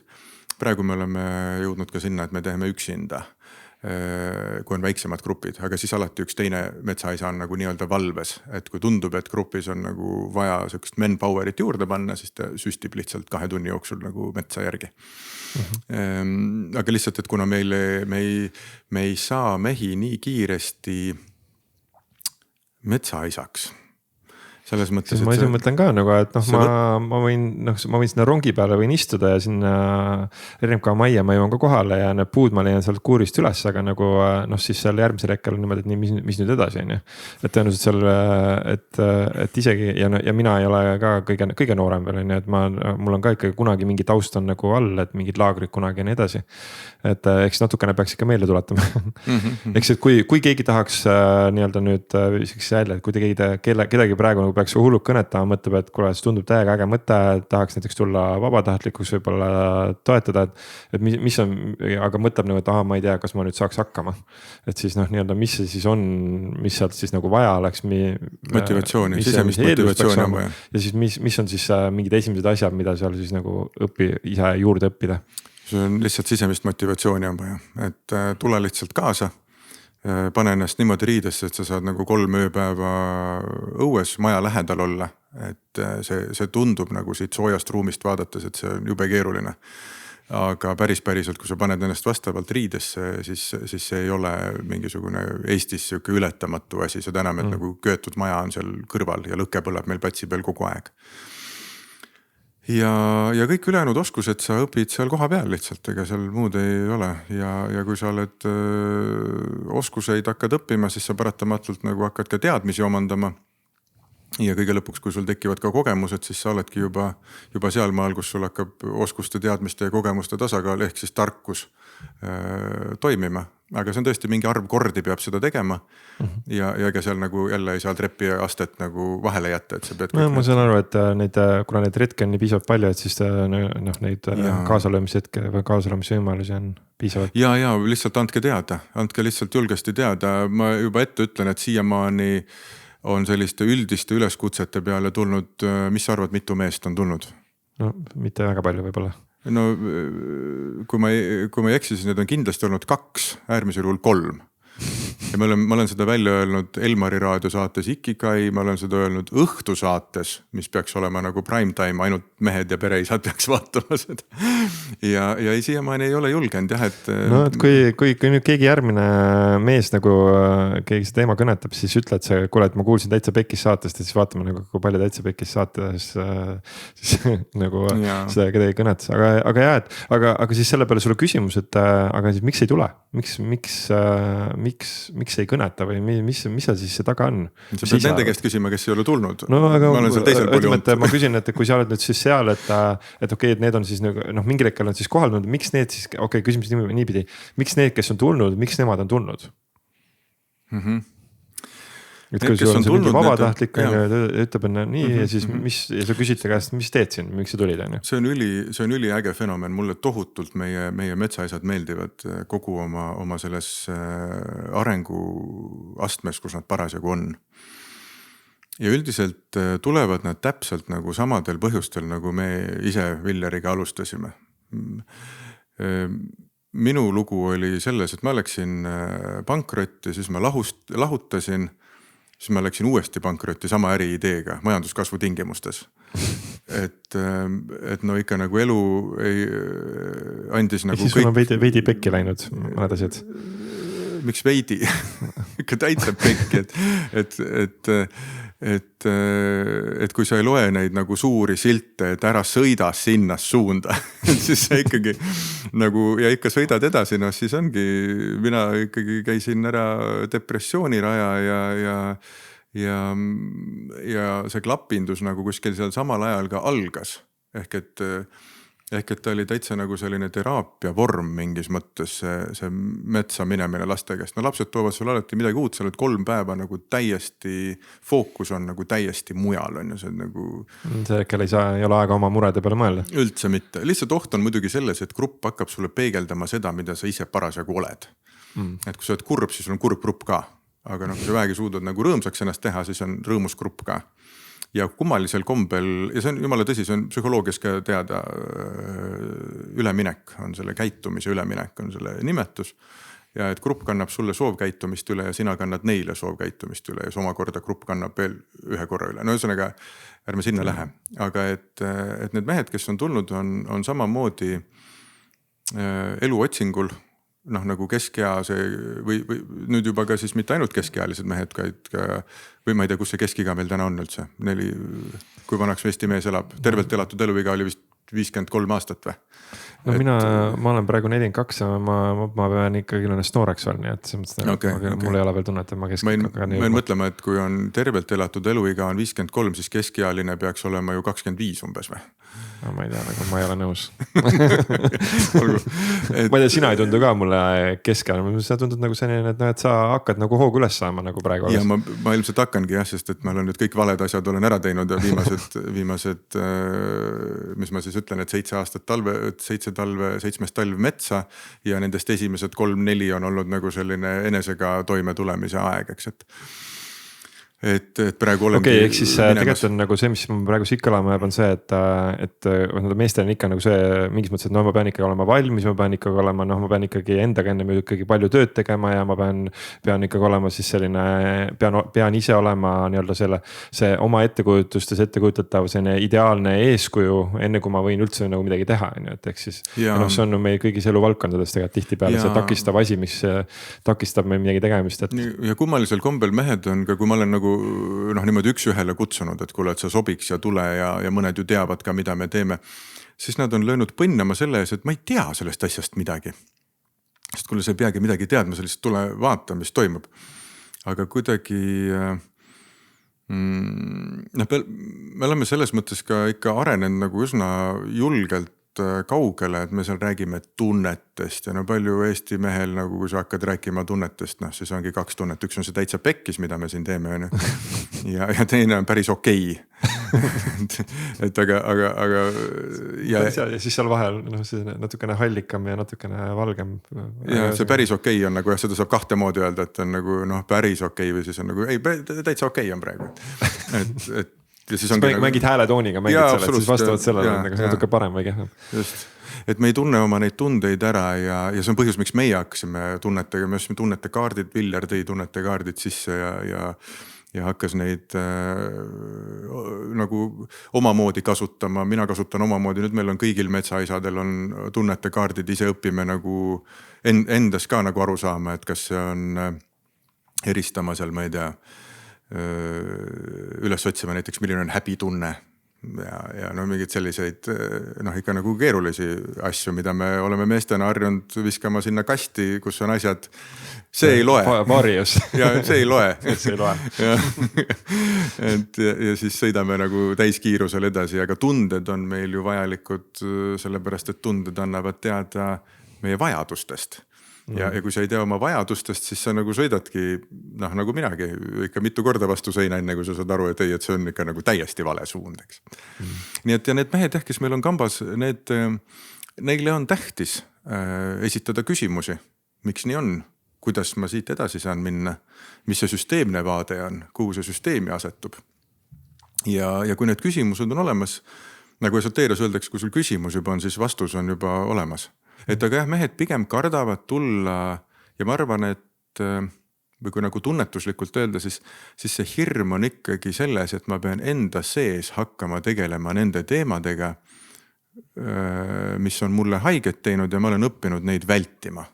Võib-olla see on kõige nagu põhjuslikum seos. Kui sa oled nagu sellise lastegrupi ja siis sa rääkel nagu seal, eriti kui sul on lapsed, kes on sul 3 päeva on ju omavahel seal konfliktis on ju, siis noh ilmseegi, et nagu see hakkab peegeldama midagi sinu enda sees ka. Sa lähed seda konflikti lahendama täpselt sellisena, nagu sa ise oled, eks, et kui sul endal jäi 5. klassis see kaklus pooleli, kas sa said peksa või andsid peksa, pole tähtis, siis sa lähed lahendama seda sellelt samalt positsioonilt.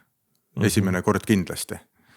Hiljem tekib teadlikkus, et mina olen väljas sellest grupist, minu teema on see ja ma olen ka kakelnud, mina olen olnud mõlemal poolel, nii peksa saanu kui peksa andja poolel.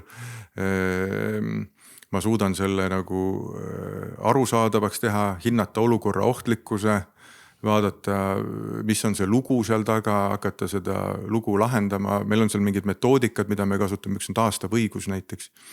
Mis on, me kasutasime taastavat õigust juba enne, siis ma käisin koolitusel ja sain teada, et näed, me kasutamegi midagi sellist. Et sa lähed lahendama konflikte selle pealt, mis sa ise parasjagu oled.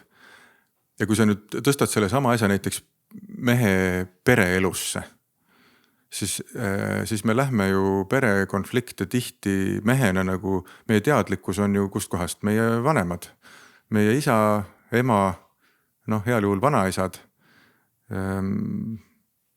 Noh ja mis on veel meie eeskujud, isa sõber ja midagi sellist, siis sa lähed neid perekonflikte lahendama ju samamoodi, kui sa ei ole ühtegi küsimust esitanud, raamatut lugenud, kuulanud mingisugust lisateadmist, siis sa lähed seda lahendama nii, nagu seda lahendati 50 aastat tagasi, aga nagu me räägime, siis aeg on 50 aastaga läinud noh ikka nii nagu hüppeliselt edasi, et need toonased teadmised lihtsalt ei toimi täna enam.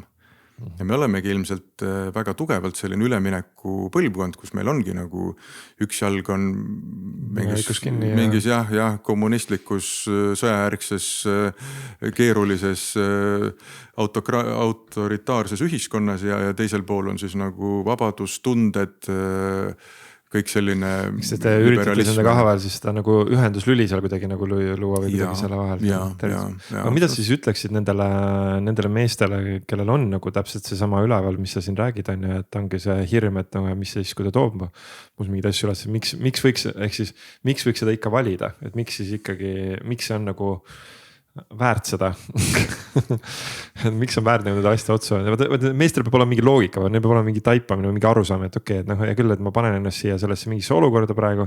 No mis ma siis saan siis on? Mis ma siis saan sellest, et ma nüüd lähen siis sellest olukorrast läbi, mis ma siis saan, et ma lahendan seda konflikti siin, mis mul endale ei 5. klassis lahendamata on, et nagu, mis mulle annab siis? Ja, et mis ma siis saan, see on turumajanduslik lähenemine, kus me oleme siin nagu marineerinud ennast viimased 30 aastat, et Jüri Aarma, Gunnar Aarma ütles alati seda, et turumajanduses ongi nagu üks küsimus ainult, et kui ma midagi teen, mis ma selle eest saan.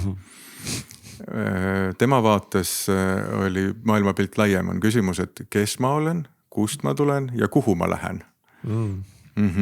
Kes ma olen, kus ma tulen ja kuhu ma lähen. Ja see on hästi tavaline budistlik vaade, eks, et see pilt on suurem, jälle küsimus on see, et kust midagi algab ja miski ei lõppe päriselt, eks, et kõik on kogu aeg olemas, me oleme siin vahepeal. Ja nüüd mehena, et mis ma siis sellest saan? Ma küsiks pigem niimoodi, et ilmselt puudub vähimgi ettekujutus, mida sa ei ole üldse saanud oma elus, kui sa ei ole nende teemadega julgenud tegeleda. Mul oli ka vist mingi seos, see oli vist sama seos, mingi tekkis ka korraks, et tegelikult vist ei oska, ega seda ei oskagi ette öelda või ette aimata, mis saab tulla võimena.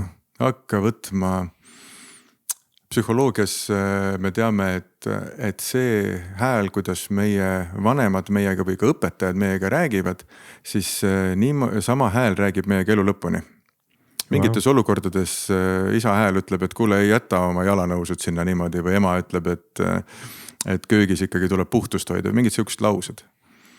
Ja kui sa võtad näiteks, mis sa võtad, me oleme kuulnud näiteks sellist maailma ühte kohutavamat lauset. Käisime rongiga ju alguses neid matkasid tegemas ja siis õpetajad tulid saatma, klassijuhataja tuli saatma seda klassi sinna matkale ja siis ta ütles sellise lause, et ta nagu põdes tohutult, et lapsed lähevad kuskile nagu nagu Siberisse mõneks ajaks on ju. Pane rongi peale ka. Ja nüüd rongi peale ka. Ja ma arvan, et antropoloogiliselt see hirm võib seal sees nagu täitsa olla. Mingi loogikat seal tõenäoliselt ei ole, aga nagu see ongi, et näe, ma panin siin oma lapsed, kelle eest mina vastutan ja panen need siin praegu rongi peale. Saada neid karvaste meestega kuskile talvisesse metsa. Kujutan ette, mida see võib alateaduses käivitada. Just, ja siis ta ütleb oma siiruses ütleb ta sellise lause kaasa, et tüdrukud katsuge siis kuidagi hakkama saada, vaadake poiste järgi ja palun ärge mulle väga palju häbi tehke. Oh, wow. Ja siis, kui sa nüüd zoomid sellesse lausesse sisse, mida kõike seal nagu nüüd öeldi, et tüdrukud on hoolitsege poiste eest. Hoolitsege poiste eest, olete poistest kõrgemast, poisid nagunii ei saa hakkama. Siis, et ärge mulle häbi tehke, mida see tähendab nagu, kõige lihtsam on siis nagu üldse mitte midagi teha, sest et kuna sa ei tea, mida see tähendab, siis see lihtsalt ei teegi mitte midagi. Või siis, kui sa midagi teed, siis sul on kogu aeg hirm, et äkki see teeb õpetajale häbi kuidagi. Üritad kramplikult mingisugustest koolis toimivatest reeglitest kinni hoida, aga seal metsas grupiga, need ei tööta need samad reeglid. Aga nüüd lähme tagasi sinna algusesse, et mehena me oleme neid lauseid saanud. Ma olen mingitel koolitustel ka küsinud meeste käest, et tuletage meelde neid lauseid, mis teile on öeldud. Ja me paratamatult ikkagi programmeerime ennast natuke selle järgi. Ja nüüd, kui sa tuled metsaisana metsa ja vaatad seda 5., 6. klassi seal nagu otsast lõpuni, mida nad teevad, see tõmbab sul endas nagu kõik need pildid käima, mis sul valesti on läinud. Või ütlemata on jäänud. Sa samastud selle grupiga väga selgelt. ja kui sa nüüd lähed nende teemadega tegelema, mis on sind lapsest saati, sa oled nad nagu ära pakkinud, sest nendega ei ole olnud võimalik toime tulla. Ja nüüd sa julged nad täiskasvanuna avada ja enda jaoks nad lahti mõtestada ja anda sellele koha sellele tundele, et jah, ma ei tea, minu ema oli emotsionaalselt kättesaamatu ja tänu sellele ma ei ole õppinud ära, mida tähendab naise armastamine või tingimusteta armastamine näiteks.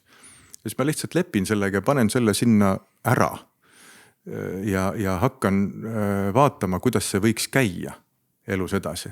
Et seesama märkamise ja toetamise kunst on seal ka hästi tugevalt see, mis meil klapis kogu aeg käib, märkamine ja toetamine. Märka probleemi ja toeta selle edasist arengut heas mõttes. Ja nüüd mehena, kui sa siis näed need asjad ära ja sa julged need avada, mõtestada ja hakata edasi minema, siis sa ilmselgelt muutud hoopis teistsuguseks kooselupartneriks, lapsevanemaks, kolleegiks, sõbraks, kõikidesse kohtadesse, sest sul tekib nii suur spekter juurde neid tundeid. Nagu mingi nii suure teema, mida on siis omakorda nagu see hästi palju neid seoseid kõigi eluvaldkondadeks. Ja. Mida rohkem me tunnetest aru saame, seda värvilisemaks meie maailm läheb, seda mugavamaks muutub meie suhtlemine. Aga me oleme meestena õppinud ära ikkagi sellised lihtsad ja turvalised suhtlusvormid. Et mis me meestena nagu, kas me julgeme minna nagu meestega omavahel süvitsi rääkima nagu asjadest, kas me meestena räägime, võtame mingi hästi markantse näite. Kas sina julged minna teise mehega rääkima oma potentsi probleemidest näiteks? No ma olen piisavalt palju ma ei ole selles mõttes nagu klassikaline näide sulle, ma olen viimased mingi 5-6 aastat käinud erinevates meeste ringides ja seal on tõesti nagu kõik teemad olnud seinast seina iseenda kohta, naiste kohta, suhete kohta. Ehk siis, aga meeste ringi sa lähed sellepärast, et sa tutvusringkonnas ei saa seda rääkida. Sa ei saa nagu tänaseks on mul tutvusringkonnas ka, aga täiega nõus, et see ei olnud olemas. Ehk siis seda ei olnud olemas, see oli midagi sellist, mida ma reaalselt nagu teadlikult lõin endale ja leidsin nagu nii-öelda nagu neid, kellega saaks. No või võtta ükskõik milline Eesti mehe tervise häda, nagu pole kellegi juurde minna. Meil nagu kiirabi arst, kes õpetas seda esmaabi koolitusel, ütles, et ega Eesti mees sind tervelt kätte ei anna, sa pead talle kiirabiga järgi minema. Nii et õppige ära ainult lahtine verejooks, kui sa aega jalga lõikab ja luumurrud, mida teha, aga et põhiline asi, mida te peate teadma, on see, et lihtsalt pumbake südant nii kaua, kuni me kohale jõuame. Nagu sellepärast, et Eesti mees ei anna tervelt kätte ennast. Päris okei on, mis siis, et atakk on nagu sammu kaugusele.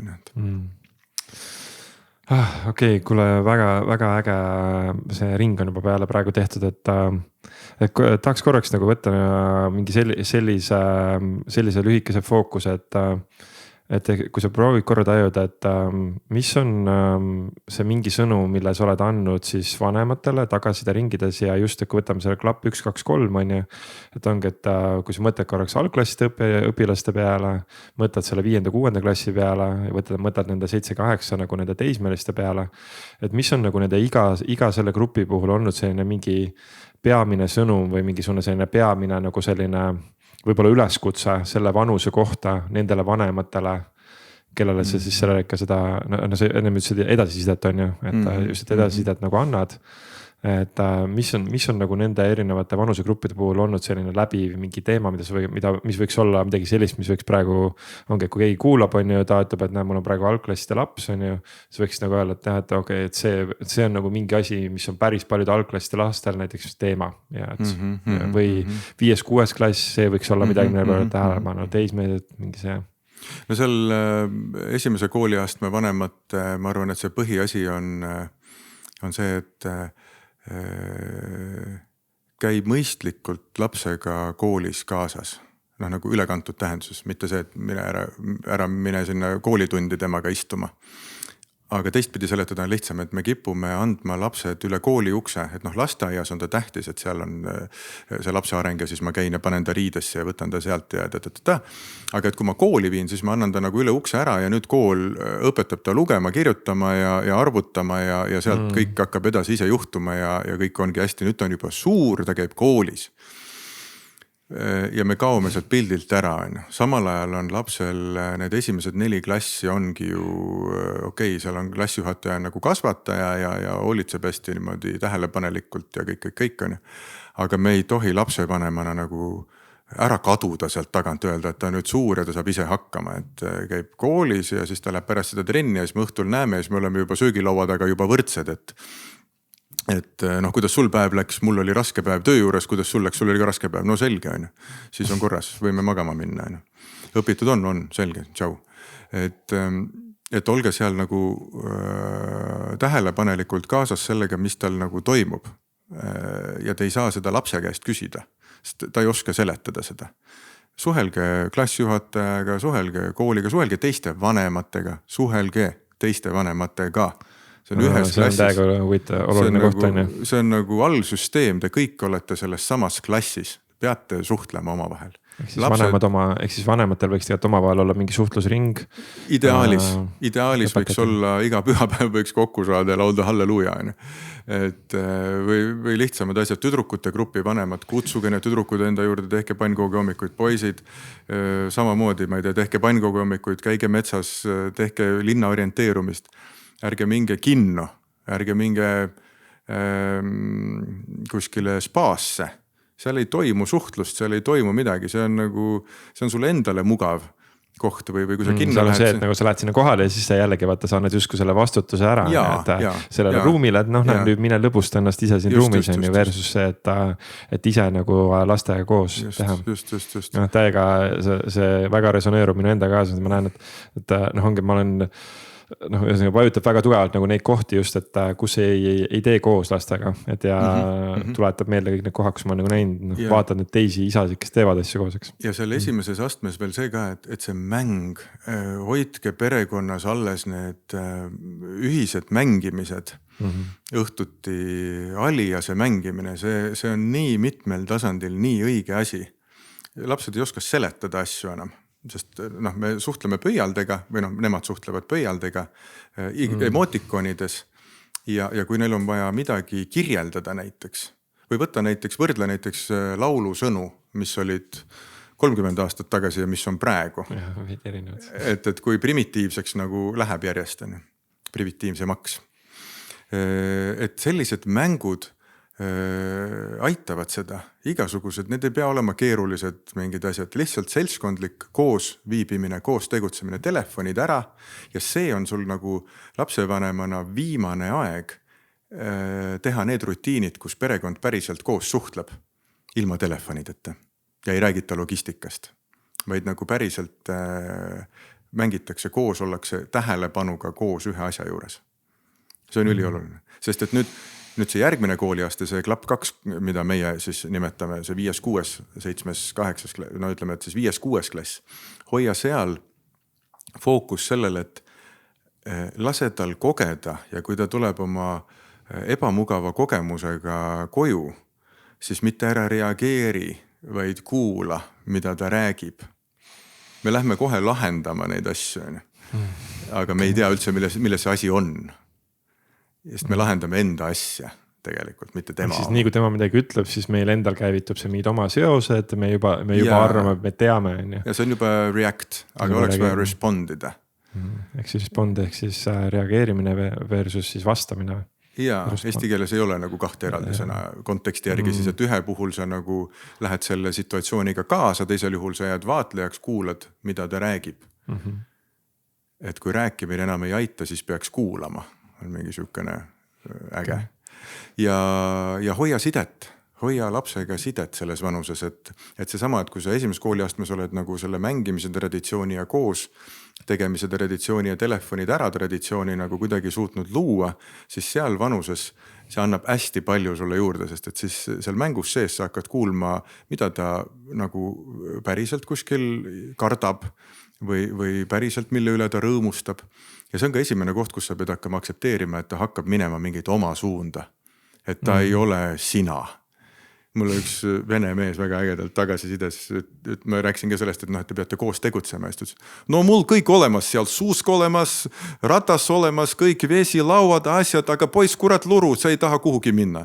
Ta äkki tahab malet mängida või äkki tal on mingi muu huvi. Äkki on, no mis kuradi male, no tüdruk mul tubli, see noor tuleb. Et laske tal siis teha seda, mida ta, kus ta nagu otsib ennast, et ta peabki saama proovida ju erinevaid asju, erinevaid spordialasid, erinevaid tegevusi, erinevaid see, et julgustage proovima ja aidake toime tulla ebaõnnega, mitte ärge võtke seda kogemust ära, vaid aidake. Ja seal 3. kooliastmes, kus me oleme see 7.-8. Noh, seal siis kõik see, mis eelnev oli, võiks ideaalis minna siis sinna, et harjuge ise selle muutusega, et nad nüüd hakkavad nagu ära minema ja nad hakkavad oma asja tegema kogu aeg. Et sa enam sa saad neid müksata, aga sa ei saa neid suunata nii väga enam. Sa ei saa enam õpetada neid, sa ei saa enam nagu kuidagi targutada või öelda mingit lauset, et no minu ajal oli see niimoodi. No see üldse ei aita mitte kuhugi, mitte kedagi. Ainult sind ennast, et sa saad ise selle olukorraga kuidagi toime, aga tema ei saa mingit teadmist juurde, eks. Ja toetage kõikides nendes vanustes seda füüsilist liikumist, und ja toitumist. 3 asja, mis peavad korras olema. See on lapsevanema vastutus. See ei ole nagu, et ta mulle ei söö või et ta mulle ei viitsi või midagi sellist. Siis leidke need võimalused, kuidas tekivad liikumisharjumused, kuidas tekib õige toitumise harjumus.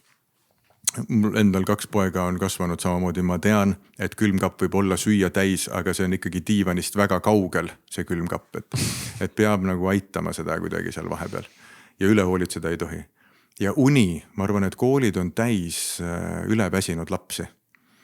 Et see telefoniga magama minemine on kõige lihtsam asi, mida kodus saab ära piirata.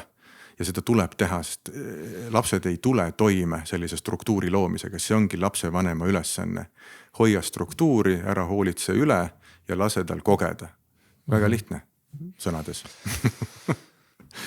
Väga hästi kokku võetud ja võib-olla siis kuidagi selle kõige keskel, et oletame nüüd, et on siin keegi, kes meid kuulab ja oletame, et tal on nagu lapsed juba teismelised on ja siis ta ütleb, et näed, nüüd see 1. ja 2. astme ma nüüd olen juba käest lastnud, seal nagu läks pekki on ju, kõik on nagu nii, mingis mõttes nagu nii valesti kui olla saab on ju. Et kas oleks nagu nendele ka mingit lootustanded, sest et kindlasti sul on ju käinud seal teismelisi on ju, kes on. Muidugi on. Mis siis nagu seal oleks nagu selline? Meil on selle jaoks on selline suur kujuteldav peegel, et kui sa oled 1. ja 2. selles kooliastmes nagu pekki keeranud selle asja, siis tuleb ikka peegli ette minna vaadata, et nagu kui sa veel 3. korda teed samamoodi, siis seda vist nimetatakse hullumeelsuseks, et kui ma teen kogu aeg samamoodi ja ootan erinevat tulemust. Et siis tuleb ikkagi hakata arenema, midagi ei jää üle. Siis tuleb endal ikka otsa vaata. Ilmselgelt, ma ütlen veel, et lapsed sünnivad puhta lehena. Meie paneme sinna peale kõik selle, mida meil parasjagu meie elus on. Ja puhtalt meie enda küpsusest ja teadlikkusest oleneb see, kuidas me neid probleeme käsitleme ja vastavalt sellele siis ka milliseid emotsioone me edasi anname. Et kui me ise käsitleme neid ebaküpsena, mis siin on lahutuste käigus, kuidas hakatakse lastega manipuleerima või ema ütleb, et isa ongi loll. No kuulge, täiskasvanud inimesed peavad suutma nagu need asjad ära lahendada, mitte laste pärast, vaid enda pärast. Sul enda elu on ju ka seisukus. Lapse elu on eraldi teema ja ega ta sealt löögi saab, lihtsalt küsimus on kui suure ja kui teadliku ja kuidas ta sellega elama hakkab pärast. Nii et ise õppima või siis ka kooselu, et kui sa oled nagu sellises turvalises perifeerses suhtes, kus ongi selline Põhjamaade keskmine, et suheldakse 20 minutit nädalas ja see ka logistikast, et siis lapsed õpivad selle ära nagu samamoodi, ta räägib sinuga samamoodi logistikast. Aga sa tahaks teada, et kuidas sul laagris läks või et kas sul pruuti ka on või kuidas sul on naistega või kas me peaks rääkima mingitest meeste teemadest või emad tütardega naiste teemadest või mis või kuidas see on. Sa ei saa seda teada, sellepärast et sa ei ole ühtegi eeskuju näitanud, et me peres räägiksime üldse midagi rohkemat kui logistika. Nii et see on puhtalt enesearengu koht. Kui sul esimesed 2 on ebaõnnestunud, siis järelikult sa teed midagi totaalselt valesti. Ja kui siin nagu rääkida sellest enesearengust, siis nagu, kus ma siis pihta hakkan või mis see siis tähendab nagu, et aga selle ikka, ma ei tea, minul tuleb küll selles kohati juba tunne, et aga siin on juba, rong on ju läinud ju. Ma ei jõua sellega sinna mere peale. No mis see tähtis on siis, kas sinu elu või lapse elu? Et jah, õige vastus on, et mõlemad on tähtsad ja nõus. Enda elu on ikkagi tähtsam, sest nagu, mul ei ole teist elu lisaks nagu, või kuidagi, et ma ei saa nagu enda eluga minna lapsega kaasa. Lapsed on meie elus ikka suhteliselt episoodilises ajas, 20 aastat kuskil. Aga meil ikkagi elu, ma loodan, et ei ole ainult see 53 aastat tervelt elatud, vaid on nagu 80 näiteks. Sul on ju, siis on ikka veel 60 aastat nagu veel teha midagi muud ka. Ja kui sa keeldud arenemast, siis palju õnne, sõidad lõpuni täiesti, ega ei pea. Aga ei maksa nagu otsida siis, et mul see laps on nagu selline või teistsugune. Ise oled. Nii on. Aitäh sulle, nii palju häid mõtteid, et küsin korraks veel siia lõpetuseks, et kui sa praegu korra tajud kogu seda teemat ja tajud kõike seda, mida sa oled siin selle viimase 7 aasta jooksul nendes laagrites kogenud ja vanemate tagasisidestamisel, edasisidestamisel kogenud ja õpetajatega ja koolidega suheldes. Et kas on veel midagi, mida tahaksid siia lõppu öelda, midagi vanematele südamele panna või kuidagi nagu nende teadvusesse tuua? Kas meil on veel 2 tundi aega? No ma ongi, et see selline, mingi selline kõige selle peale, mis praegu on rääkinud, võib tulla midagi sellest kokkuvõtlikku, aga et võib-olla tuleb mingi täiesti uus, mingi geniaalne nagu mingi asi sulle siin praegu. Uus geniaalne asi, jah. No üks asi, mis mind praegu, kuna me sellest klapiga tuleme nagu Tartust Tallinnasse, siis jah.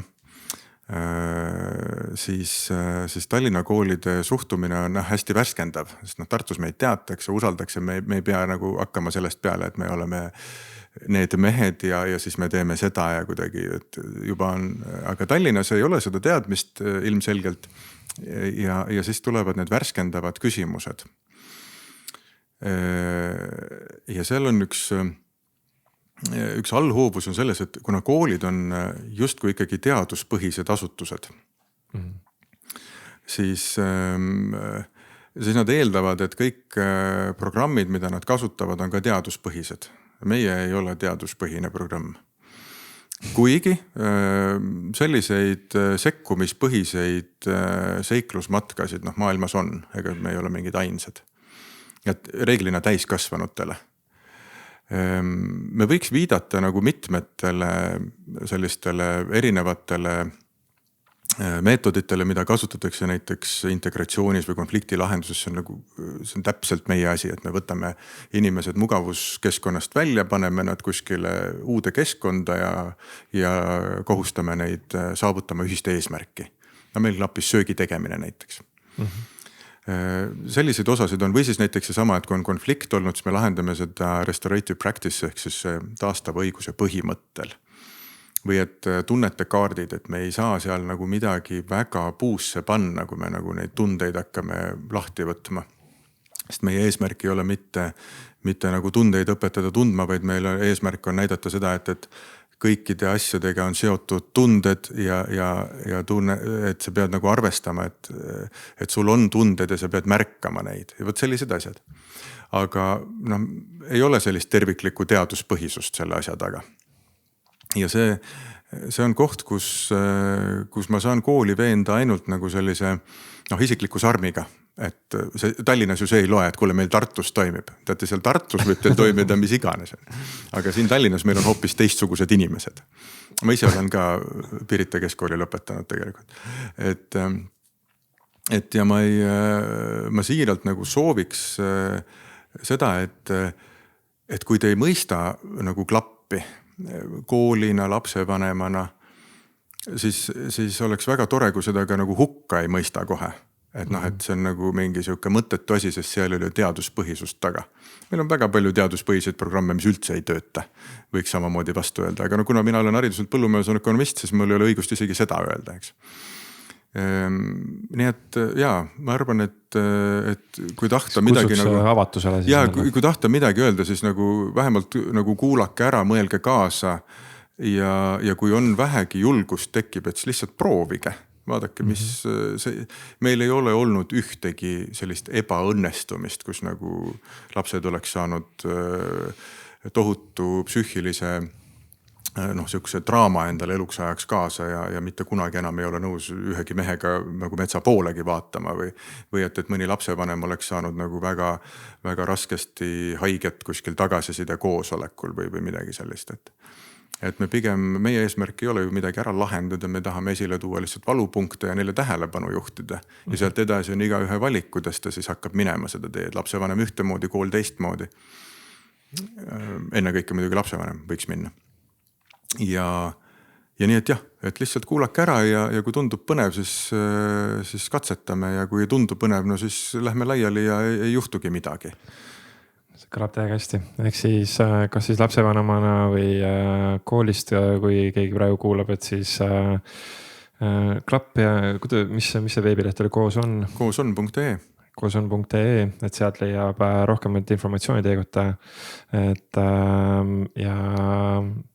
ja aitäh sulle, aitäh saatesse tulemast, aitäh siin rääkimist avamast seda nagu tegelikult ka siis suurt teemat, siis mõttes nagu, et just see lapsevanemaks ja siis ka täpsemalt siis isaks olemise nagu teema, et kuidas seal on tegelikult just, et kuidas, mis see isa roll siis üldse on ju lapse elus, et üks osa on siis see, et pere on üleüldiselt hoitud ja nagu nii-öelda raha on teenitud, aga teine asi on ka see, et mis sa kodus siis nii-öelda tegelikult koos teed nendega.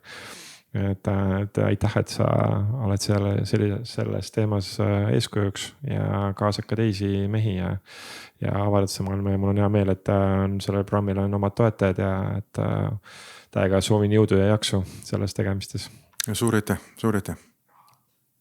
Ja siis ja nüüd kõrvalt tuli ka sosistus ja meeldetuletus mulle, et meil on selline tore selline sponsor nagu Million Mindset, kes on nagu selline üks kirjastus, kes on siin juba meid kõik need aastad juba, mitu aastat siin juba toetanud ja siis sellega seoses meil on siin laua peal 4 raamatut.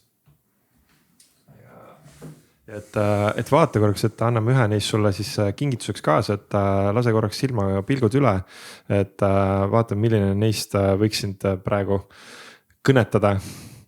Ja ma olen teinud ka siin sellist väikest harjutust, et usaldame seda oma juhatust, et tee see raamat kuskilt mingi suvalise koha pealt lahti ja vaata, kas sealt peaks tulema veel mingisugune